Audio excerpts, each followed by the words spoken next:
Hi, and welcome to Voices of Esalen. I'm Sam Stern. Today my guest is Pico Iyer, British-born essayist and novelist, known for his outstanding travel writing, spanning from North Korea to Easter Island, Paraguay to Ethiopia. Iyer was a King's Scholar at Eton College and was awarded a Congratulatory Double First in English Literature at Oxford University, then received his second Master's in Literature at Harvard. He taught literature at Harvard before joining Time magazine as a writer on world affairs. After his home in Santa Barbara burned to the ground in 1990, Iyer was left without any possessions. In 1992, he relocated to Nara, Japan, where he has lived since with his wife Hiroko Takeuchi. Some of his notable books include Global Soul, Jet Lag, Shopping Malls, and the Search for Home, The Open Road, The Global Journey of the 14th Dalai Lama, and most recently, The Art of Stillness.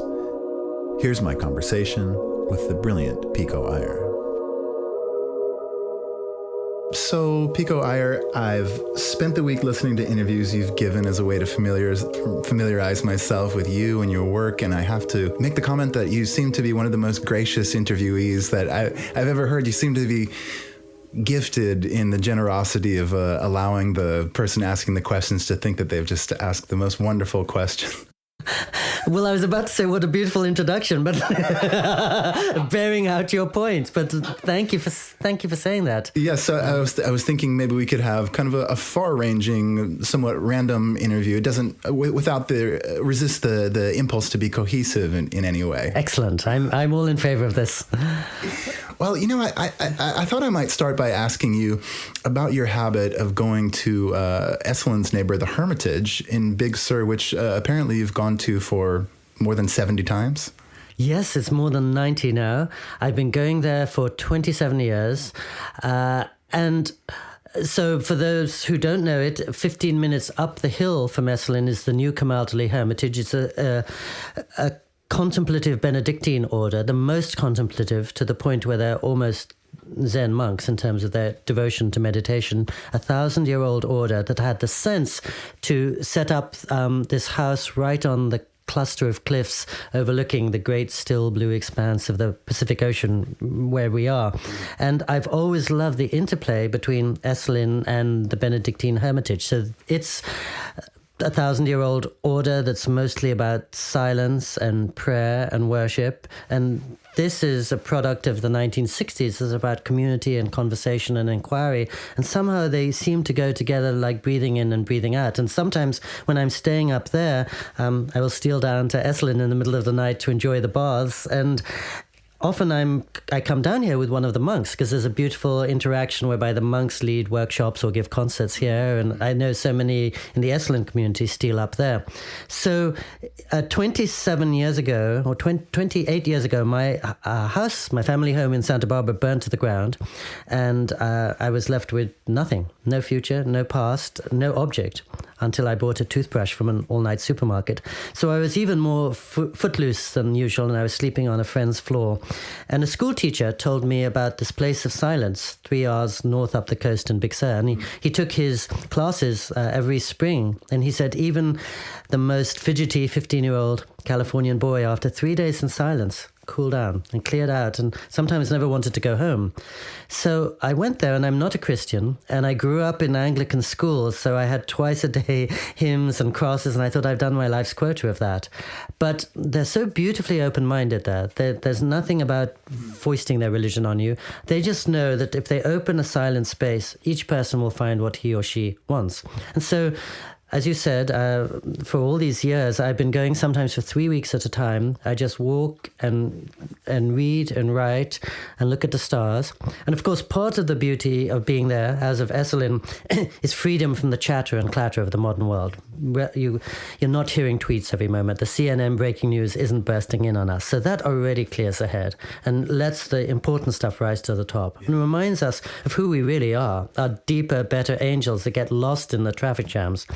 And then beyond that, I've, of course, got to know that small community. There are about 15 monks there over 27 years, and they've become my friends. I've grown older with them, and we've all been kind of walking along life's path together. So that's become a very moving component. I went there initially for the solitude and the silence and to clear my head and remember what really I love, and to go back into the world with a better sense of direction. But now I also have a deep sense of community with them. And sometimes I found that sharing silence, of course, is the richest conversation of all, that words divide and break up some deeper connection that we find again in silence. Now, I've come to understand that you live a rather simple life in your home in Japan, and I'm wondering if you might do me the honor of kind of describing the existence that you lead, or a typical day that might be for you in Japan. Yes, it's funny. I'm laughing because I'm just emerging from my final workshop. And I was saying to them, I moved from New York City to Japan so that there'd be 20 more hours in the day. And so my wife and I, for 26 years, have shared a tiny 2-room rented apartment in the middle of a boring suburb that looks like the San Fernando Valley.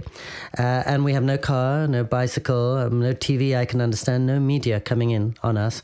And that's why the day is elongated. So to speak to your question, I wake up in the morning, I have breakfast, I make a 10-foot commute to the little desk I share with our daughter in one corner of the room. I spend 5 hours writing, which is to say, almost meditating, sifting through my projections and delusions and trying to find the truth on the far side of my thoughts and words. And then after 5 hours, it's still only noon. And I have 9 hours in front of me to take walks, to make a cup of tea, to sit on our little terrace and give myself to an intense conversation with Herman Melville or Emily Dickinson or Marcel Proust, to go to the health club, to play furious games of ping pong with my elderly neighbors, to answer my emails from home, and then still to have the whole evening free with my wife. And so you always have to give up a few things in order to get the things you want.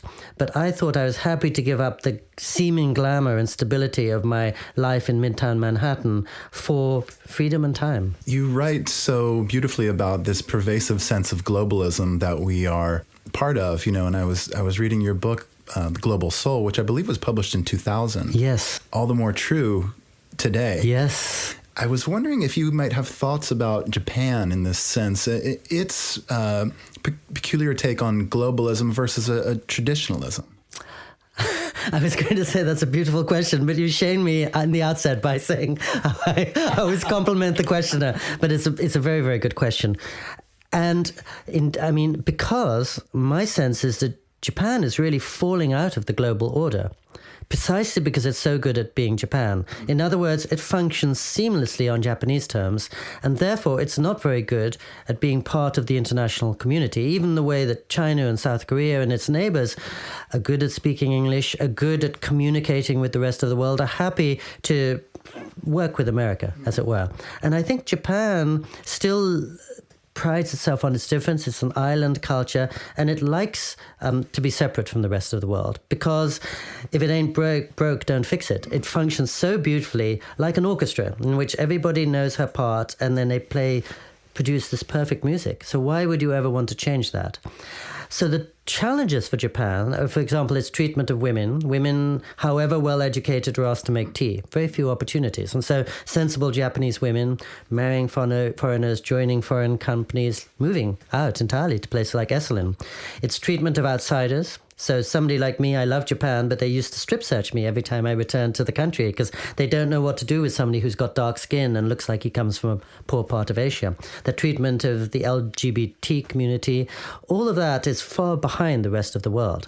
And Japan is uneasy because they feel if they start changing, they're going to lose this beautiful thing that they've created. So in some ways, to speak to your question, I think they've done a remarkable job of sustaining their tradition. And what I love about Japan is in the midst of skyscrapers and burger joints and baseball stadiums, you're still in this 8th century culture where my wife puts salt outside our door to protect us and prays every morning at her household altar before going to sell English high fashion clothes in a department store. And it's fused with these ancient grounding values. But it's been very slow to change. And I think as the years go on through the 21st century, it's the pressure is going to be greater and greater on it somehow to adapt, and it's not necessarily going to know what to do with it. So you're right, it's in some ways the least globalized place. And for me, as a kind of wanderer belonging to many places, of course, that's part of the attraction. It's so stable, a strong sense of community, still lives by old-fashioned family values, so I can partake of that vicariously. But I'm worried for my kindred spirit, Japan. Mm-hmm. Now, you do speak of yourself sort of almost as a character within this plot of pervasive globalism. Your story is quite dramatic, and I'm wondering if you'll be able to speak about this sense of homelessness, and particularly that brought you and your parents to California when you were a young man. Yes. So I was born in Oxford, England in 1957. Both my parents are from India, but of course they'd grown up in British India. So in fact, their only common language is English. I never even heard a single word of any Indian language spoken, and they couldn't speak between themselves in any.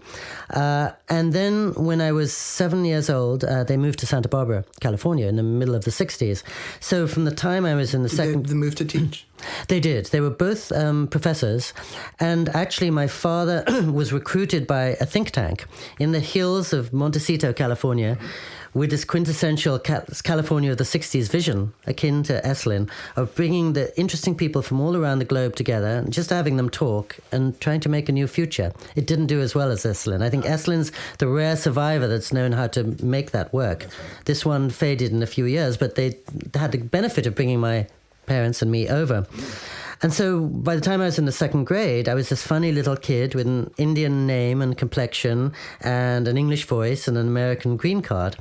And in those days, it seemed a very unusual position. And when I was growing up in England in the 60s, I never saw a kid with dark skin. It's remarkable to think of that now, but it was the case. And even in Santa Barbara, despite the Hispanic community, very, very few people. I really stood out. I had a friend who joined my class in England when I was 9 years old. He said he'd never seen a dark skin before. Growing up around London in the 60s, extraordinary to think how quickly the world is changing. And so as a kid, I thought, well, this is quite a lucky perspective because I've been given 3 sets of eyes. I can see everything in many different ways, and I can bring my different homes into fresh combinations. And I can see England as a Californian might, and California as an England might, and an English person might, and appreciate things more. And I never guessed then that what seemed such a rare position then would quickly become almost the norm. Right. So if you go to London today, the average person in London was born in another country. In other words, was like me, is what used to be called a foreigner. Toronto, the same. And of course, Los Angeles, San Francisco, New York, Sydney, Paris are all quickly becoming that. And so it's been a delight to me that there's this whole new community of all of us who have many homes and live in the cracks between places. And that's the way of the 21st century. So I couldn't feel lonely anymore. I think I heard that there are something like 230 million people like me, and within a generation there'll be 460 million. We'll be the 3rd largest nation on earth, the people living with more than one home. You write so well about the present, and I don't know if it's your stock in trade to write about the future. How do you see the world 100 years from now? I don't know if this is what you do or not. It's what I do for a living. Yeah. And it came up in my workshop this week because I was with a friend of mine, a novelist, Janet Fitch, who's fascinated by the past because she was born and grew up in Los Angeles. So she went to study in England. She goes to Russia all the time. She's drawn to old cultures. And I said to her, I grew up in an old place, Oxford, England, to parents from an even older place, India. So I'm fascinated by the future. And I know a lot of people are worried about the state of the US right now, but I'm an optimist because I think the whole world is moving in a positive direction.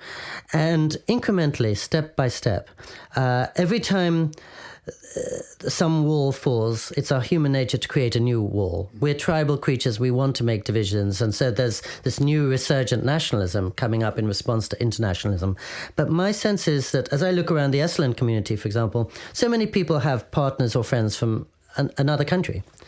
And I remember somebody in Marin County a few years ago said to me, well, maybe I don't think so warmly towards Islam. But lo and behold, my daughter marries someone from Iran, and now my granddaughter is half Iranian. And how can I hate my granddaughter? Yeah. And I think in those ways, the borders are slowly getting more and more irrelevant, even if many governments want to try to reinforce them. And of course, there's a tragedy now of the refugee situation, people who never wanted to leave home and suddenly have to think about home and community in a different way. And I'm part of the privileged handful who can choose our homes rather than, I've never suffered exile or poverty or warfare. But still, to take the whole global picture, I'm much happier that there are fewer divisions rather than more. And I think, when I was a kid or 30 years ago, we used to think about black and white. And of course, we still have to sometimes. But I look at the White House. There's Mr. Obama, who can't think in black and white terms. He's black and white. And there I look at the House of Windsor, the royal family in Britain. There's Meghan Markle. She can't think in black or white terms. She's black and white. One of the great writers in the English language, Zadie Smith, the same. And everywhere you look now, there are people who just by circumstance live outside those old divisions. And they're heralding a new world. And that's why I think Mr. Obama was the most naturally global thinker we had. Yes. You travel very frequently, and I'm wondering if there's a place that you've been to, maybe in the last 2 years, that has given you a sense of hope about the future. Well, I'll slightly cheat by saying the place that's always given me a sense of hope is Canada. And it's very popular and fashionable now, but I've been traveling there every year for 25 years. And I think the beauty of Canada is, well, of course, it's much smaller than our country, and it's much more malleable. But with Trudeau in the 1970s, he realized that the world was turning into a global neighborhood. And he decided, instead of seeing it as a threat, to see it as an opportunity and to make the most of it. So, as you know, Canadians are bilingual, they travel all around the world, and they've opened their borders to people from everywhere and seen how they can be greater than the sum of their parts. And sometimes when people are worried about the US, and I say, well, look at Canada, it has so many of the same conditions, and it's turned all of this into a positive, and there's an overarching vision. So I sometimes contrasted Toronto, which I think is a very exciting city, with, let's say, Los Angeles, where all the world is congregated, but it's kind of chaos. And nobody has thought about trying to bring it into something more transnational. But I think in Canada, that's what they're discussing all the time. So I'm very excited. And sometimes when I'm traveling, if I'm in a very interesting place and I hear a North American accent, I say, excuse me, are you from Toronto or Vancouver? I just assume they have to be Canadian if they're interested in the world. I want to ask you about the Dalai Lama because I believe the listenership of this podcast would be interested. Would you mind beginning by speaking about a photograph of the Dalai Lama that you received when you were a child? Of course, yes. So I was blessed with parents who were philosophers and interested in many religions and knew a lot about Buddhism. So when the Dalai Lama came into exile in 1959, when I was 2 years old, my father was one of the relatively few people who thought, for the first time in history, this great repository of wisdom and Tibetan knowledge is available to the outside world. So my father sailed all the way back from England to India and requested an audience with the newly arrived Dalai Lama. And of course, the Dalai Lama, when he came into India, was eager to talk with as many people as possible. He saw, oh, well, this is a great opportunity. In Tibet, I couldn't talk to him, and now I can learn from many. So he invited my father and invited many people up to see him. And they had a rich, good talk, I think. And at the end of the talk, my father said, oh, I've got this little 3-year-old boy back in England, and he took a great interest in the story of Your Holiness's flight, because we listened to it on the radio every day for 14 days as the Dalai Lama was escaping over the highest mountains on earth. And I think the Dalai Lama's great gift is for finding common ground with anyone, whether it's an 89-year-old grandmother or in this case a 3-year-old boy. So he quickly found a picture of himself when he was 4 years old, already on the lion throne in Lhasa, already ruler of 6 million Tibetans and 14 million Tibetan Buddhists.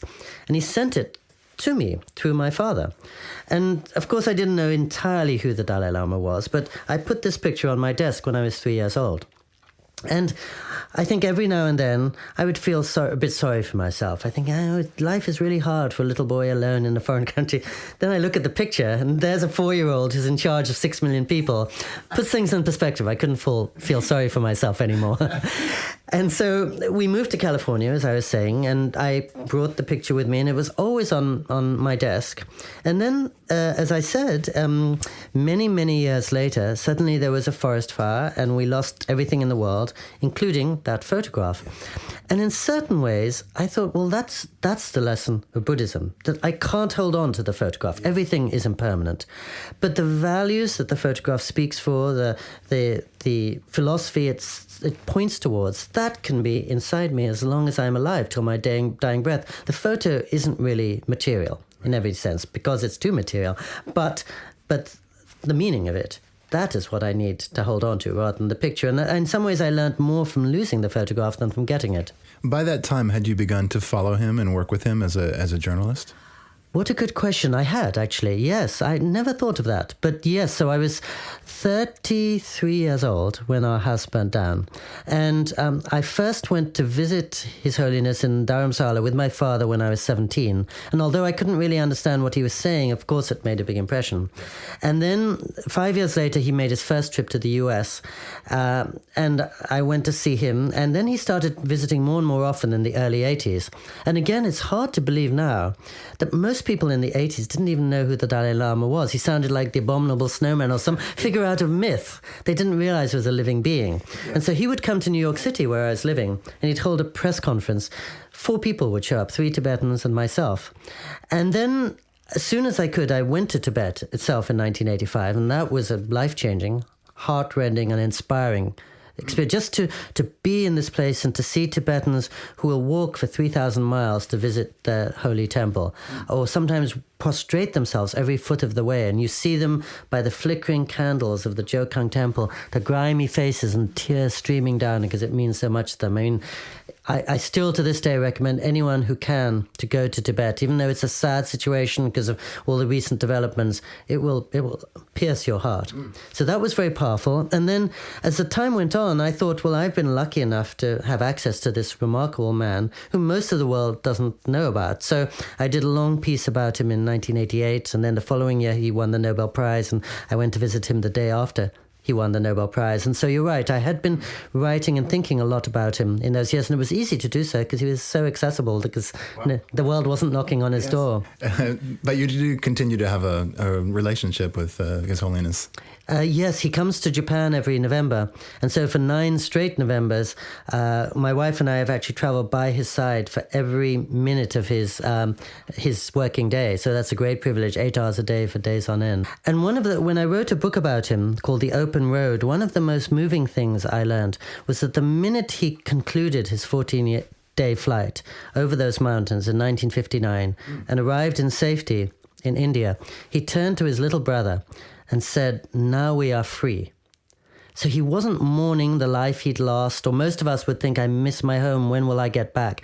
He was already looking to the future and already realizing he could do things in exile he never could have been done in Tibet, where he was surrounded by centuries of tradition and formalism. For example, he opened up all kinds of opportunities for women in the Tibetan community. Now they can become abbots, or abbesses, they can practice ritual debating they never could before. He quickly introduced modern science into his monk's curriculum and said, you need to know what all the guys at Stanford and MIT are doing. And finally, he's brought democracy to his people. And so what strikes me about that is, rather than missing the home he's lost, he's realizing the possibility to create a new and better home in exile. And of course, when one travels with him, he always says, well, I lost my home, but now the whole world is my home. And when you see him, you realize that's true. Yes. I mean, he's always at home because he's carrying his home with him. And of course, it's much harder for most refugees to come to that position. They don't have his material resources, they don't have the adoration of the world, but it's a wonderful model to aspire to, I think, and that really home is not where we live, it's what lives inside us, and he, as you say, embodies that. So in these globalized times when so many are uprooted, it's wonderful we have somebody to look to who's seen that as a breakthrough in some ways. Let's talk about Big Sur as a destination. I've heard you speak just so eloquently about far-flung places, and I'm curious, have you spoken about Big Sur before? And I'd love to hear about what your thoughts are on its most salient characteristics. Yes, I've never spoken about Big Sur before, even though it's really one of the places closest to my heart. And in fact, as soon as my parents moved to Santa Barbara when I was a little boy, I felt this magnetic pull up the coast. And I can still remember soon after I got my driver's license when I was 16, I climbed into my father's red and black Plymouth Duster and I drove 4 hours to Big Sur just to spend a couple of hours here. And then quite soon after that, I would come and sleep in the scenic turnouts. I sleep in my car and kind of wake up and find a public restroom and clean my teeth, try to look respectable. But I think what was pulling me was the sense that everybody feels, which is that as soon as you're south of maybe Carmel or north of Cambria, the outside world falls away. And the inner world becomes extraordinary. That's what Esalen is about, and why this is the place for Esalen, for thinking about the world of possibility. And the sovereign spirits here, we all know, are these tall trees and the stars beyond number and the surf crashing on the rocks, which puts us in place. We bow and kneel before everything that's larger than us here. And there's also this sense that you slipping out of time and touching eternity. You know, the Greeks talk about chronos, which is watch time, versus kairos, which is sacred time, which is the calendar stitched together out of our life-changing movements. And I feel you step into kairos, that this whole ground is sacred ground. And of course it has been for the indigenous population, but it's no coincidence there are so many churches and so many transformations along this coastline. So I have been coming to Big Sur in all kinds of ways. As mentioned, I've been spending as much time as I can for 27 years at the Hermitage. I go to Dietjen's Big Sur Inn quite often, and I'll go by myself. I'll go into the smallest room there and I'll spend the whole night just reading the journals that are placed beside the bed, because when people come to Big Sur, they've lost a love or they've lost a lover, or they're creating a new life, they're marking an anniversary, but they're dealing with the most essential stuff in their lives. And I think in Big Sur, the important things all come to the surface. And that's why people come here to reorder themselves and reorient themselves and recollect what they care about. My favorite restaurant in the world, and my wife's too, I think, is the Cafe Kiva under Nepenthe. And you don't know this, but for more than 20 years, we have been driving long distances through the night, my wife and I, to come to Esalen between 1 a.m. and 3 a.m. We're so desperate to be on this property that we've been doing the midnight bathing. And as soon as I arrived to teach this workshop, I said, it's such a luxury to see Esalen at 7 a.m. and 5 p.m, the whole property, not just, but it's because we're responding to that gravitational pull and it's hard to be here without feeling it. And there's no need really to put words to it, but I think anyone who comes here knows this is special. And that's why it's drawn artists and monks and philosophers. And I'll tell you actually that when we set foot in, so I've only stayed in Esalen once before. 31 years ago, I came, and for the last seminar Joseph Campbell ever gave here, and as you know, he came every March during his birthday week, and this extraordinary constellation of philosophers and filmmakers and lawyers, business people would gather year after year and resume a conversation about what is life with him. So I was enchanted by it. Those were some of the most captivating days I've ever spent, just listening to Joseph Campbell for 5 days speak on any topic under the sun. I've never had such an intellectual feast. And although that's the only time I had stayed in Esalen before this year, when I'm back in my apartment in Japan, again and again, I literally will be dreaming about this property. I will be in the bookstore, walking across the lawns toward the bars. And of course, it doesn't look in my dream as it does in life, but there's something that's deep in my subconscious. And I think many people must have felt variations of this. So when I arrived here this summer, actually, as soon as the first afternoon I got here, sort of embarrassing, but we just walked around the property, and then I sat down and I wrote a fan letter to Michael Murphy to say, what you've created here is really extraordinary. And I'm not saying this because I'm talking to you for the Esalen podcast, but my life has been, coming as a little boy from England in the 1960s, my life has been about watching how the 60s have grown, where they've brought us, the 60s in California, what has evolved out of that liberating sense of possibility. And I really feel that Esalen is a place that's serious and anchored enough to have taken that possibility to keep evolving with the years and bringing in technology and Russia and all the new changes, but to remain true in a very rigorous sense to what California and Big Sur and the 1960s can be. And I tried to express it to Mr. Murphy because there's so many wonderful things that came out of that time. But this is rock solid. And I was thinking, if Plato were to build his academy, this is what it would look like. If Emerson were to be in the 21st century, this is the Concord that he would have.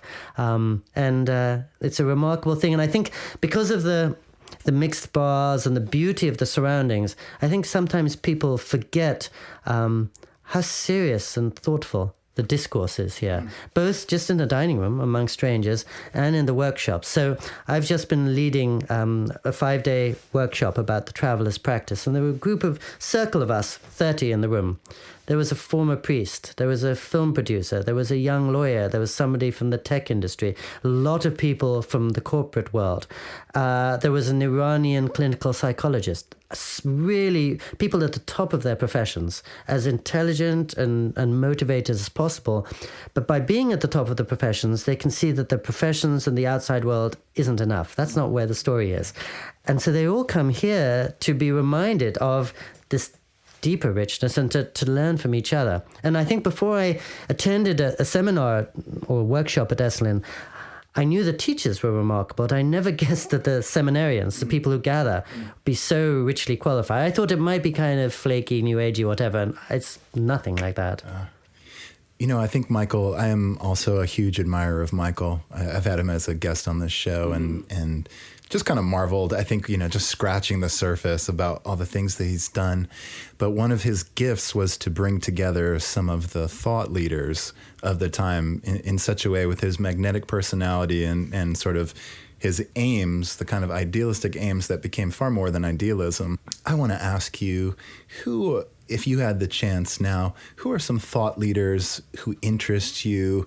Who would you bring to a kind of place if you could? I love that thought. So just while we're on Mr. Murphy, I think you touched on one of the important things, which is that he rooted it in philosophy and that he wasn't rebelling against the order so much as looking to the future. I feel a very positive direction here. Yes. This is about creating something rather than reacting. And Michael was 30 when he started the Esalen Institute, not 20.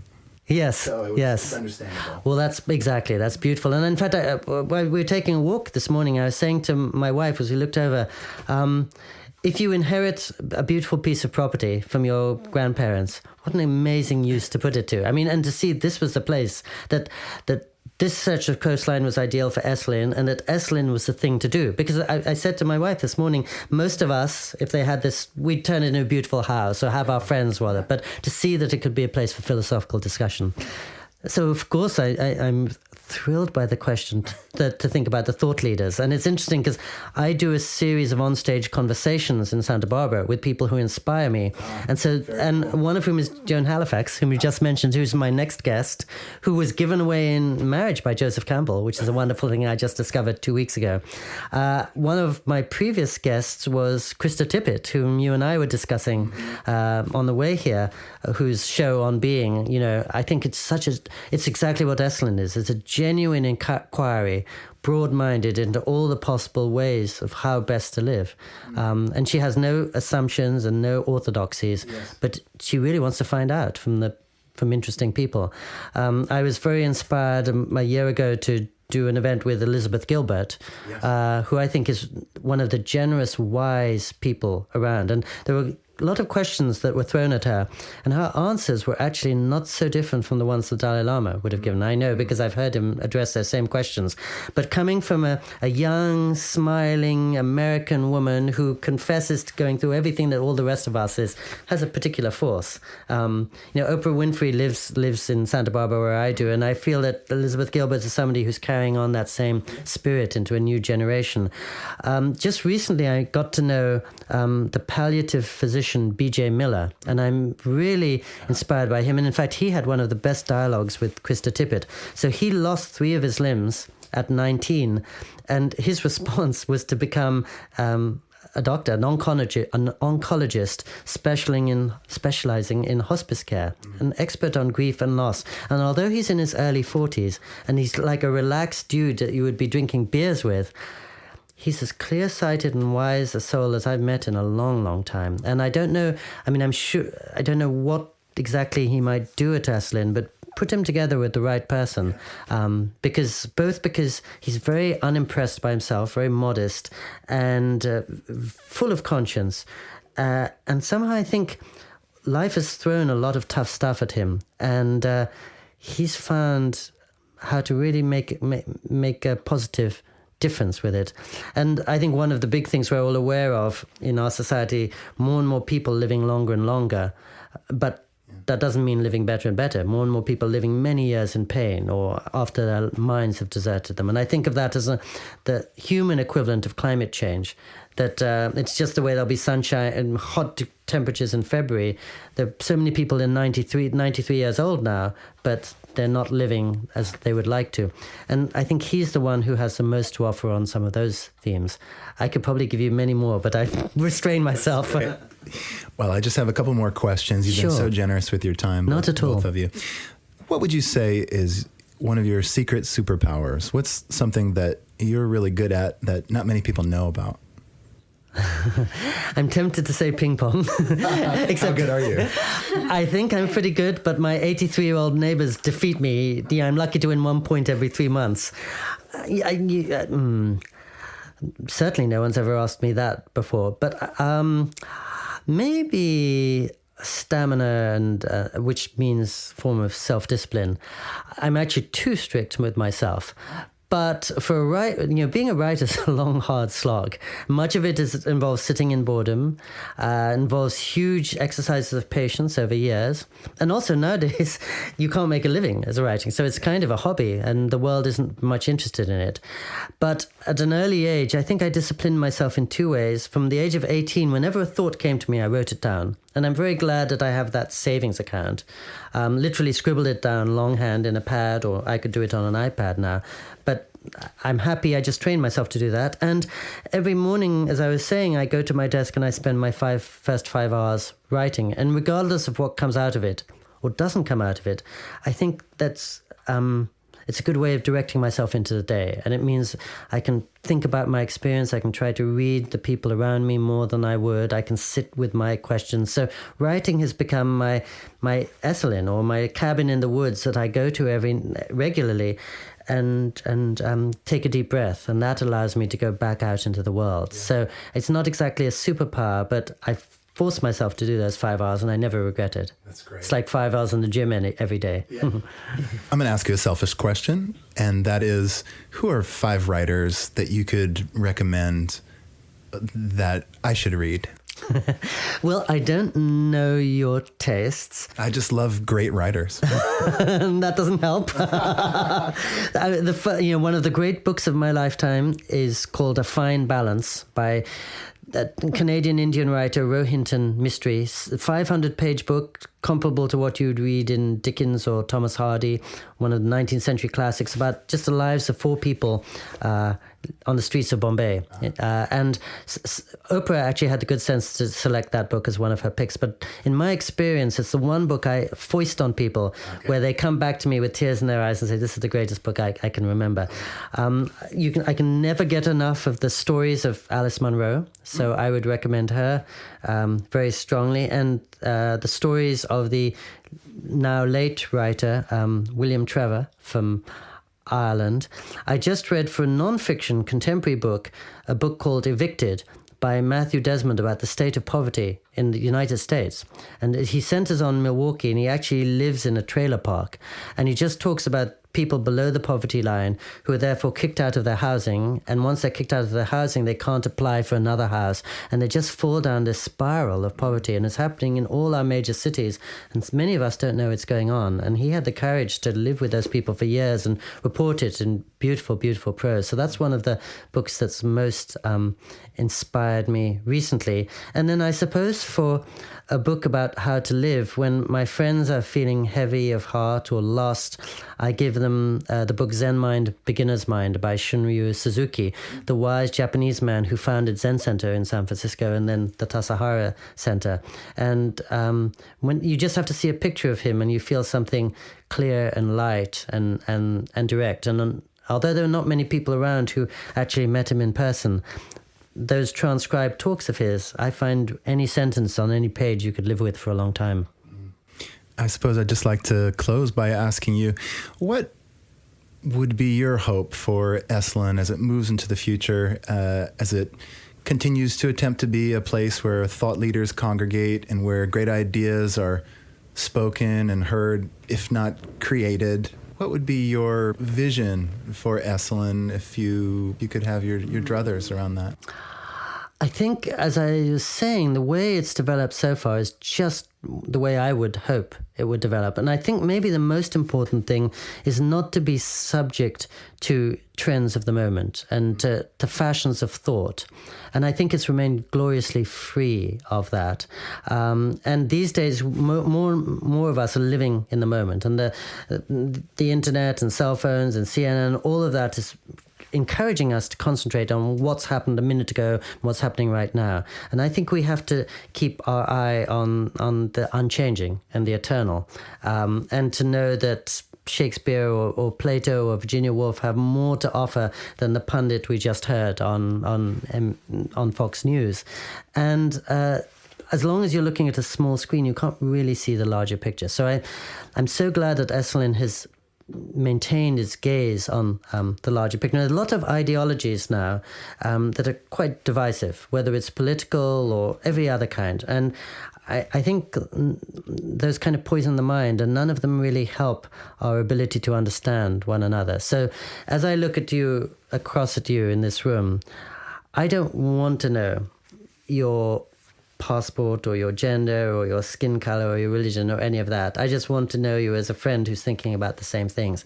And I think Esalen has managed to keep true to that, and I think it should keep more and more true to that as the rest of the world kind of gets into very divisive, polarizing positions. I think both the left and the right are brutalizing each other, and I'm glad it stayed free of that. It's interesting, I've been talking to people this week about how, as I see it, not knowing this community well, it's constantly evolving with society and the new demands of society, as with the Russian dialogue you have here, and now I know in the current catalogue there's one on meditation and technology, and there's one on can science be sacred. And so all of those are very good, because those are things that people are thinking about.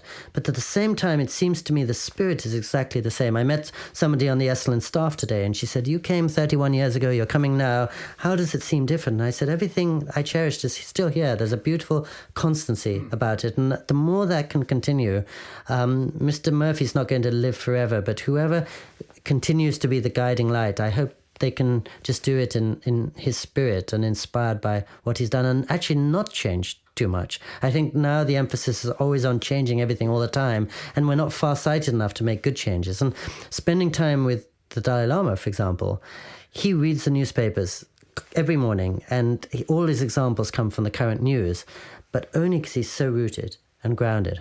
And recently, not so long ago, I found a transcript of when he talked to my father in 1959. My father wrote an article, and I read every word that the Dalai Lama said to my father in 1959. And I think every one of those words are exactly how he'd answer the same question in 2018. He would choose different examples, which is the war or the president of the moment. And I've never known him change. He adapts to his audiences, and he's always taking in new information and refining, but deep down he's a model of constancy, and I think that's part of why we're all so drawn to him in a world of flux. Here's something strong, like a huge tree. It's not swaying with the wind, and I want Esalen to be one of these tall trees. And even though there are storms and fogs and all kinds of things are happening, especially on the Big Sur coastline, it stays true for hundreds of years. Pico Iyer, thank you so much for joining us today. Well, fun. Thank you, Sam. I really enjoyed it. Today's show is produced in conjunction with Cheryl Franzel, Geraldine Hess, Lori Putnam, Shannon Hudson, and Ian Golden. Our music is by Nico Holloman. If you'd like to hear more episodes, please find us on iTunes, and if you like what you're hearing, take a second to rate us and write a review. You can also find all of our episodes at esalen.org. That's ESALEN.org. Until next time, be well.